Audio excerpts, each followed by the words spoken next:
Salut, salam, bienvenue dans ce nouveau podcast. Ici, on parle du développement personnel, de l'amélioration personnelle surtout. Et j'attire votre attention à savoir que le développement personnel est une science issue des sciences humaines et sociales en général et de la psychologie en particulier. Dans ce nouveau épisode, nous allons parler de la connaissance de soi. Vous savez, la connaissance de soi est la capacité à comprendre ses propres pensées, ses émotions, ses comportements et ses motivations. Elle permet de mieux gérer ses réactions, d'améliorer ses relations avec les autres et de faire des choix alignés avec sa personnalité surtout. Après, nous avons ce qu'on appelle l'identification des forces et des faiblesses. C'est important.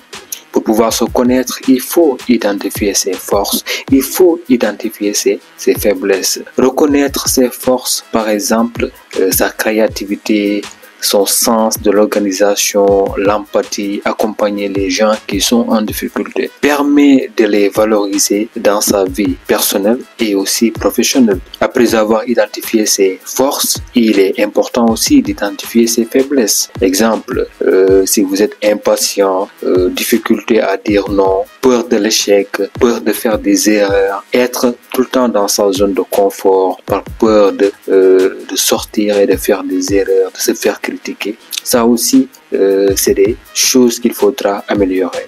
Maintenant, lorsque vous connaissez vos faiblesses, maintenant vous allez faire un travail pour les améliorer. Pour élever le niveau, c'est important. Sachez que identifier ses faiblesses offre l'occasion de s'améliorer et de mieux se préparer face aux défis de la vie. Après avoir identifié ses forces et ses faiblesses, c'est important aussi d'évaluer, de connaître ses valeurs personnelles. Les valeurs personnelles sont les principes fondamentaux qui guident nos actions et nos décisions. Par exemple, si votre valeur est l'honnêteté ou bien la liberté, le respect, la famille, c'est important d'avoir des valeurs. Une personne qui n'a pas de valeur est une personne vraiment qui est perdue, qui ne peut pas s'estimer, qui ne sait pas vraiment donc de quoi il faut. C'est important d'avoir des valeurs. Les connaître permet de vivre de manière cohérente et authentique. Si vous connaissez vos valeurs, ça va vous permettre de vivre de manière cohérente et surtout authentique. Après avoir identifier ou bien connaître ses valeurs personnelles, c'est important aussi. Une personne dans la vie, il faudra avoir des objectifs de vie. Je ne dis pas un seul objectif, mais des objectifs de vie. L'objectif de vie donne un sens à notre existence. Il peut s'agir d'un but professionnel ou bien familial. Professionnel, c'est-à-dire réussir dans la vie ou bien réussir dans sa vie. Réussir dans la vie, il y a une différence avec réussir dans sa vie. Voilà. Donc, chacun de nous a des projets de vie. C'est important d'avoir des projets, des rêves pour les réaliser. Voilà. Donc, avoir un but professionnel, familial, spirituel ou personnel, il aide à orienter nos choix et à rester motivé. Si vous avez des objectifs, donc votre objectif va vous motiver à sortir de ces moments difficiles. Voilà. Donc, c'est important de se connaître, de savoir qui on est, de quoi on est capable.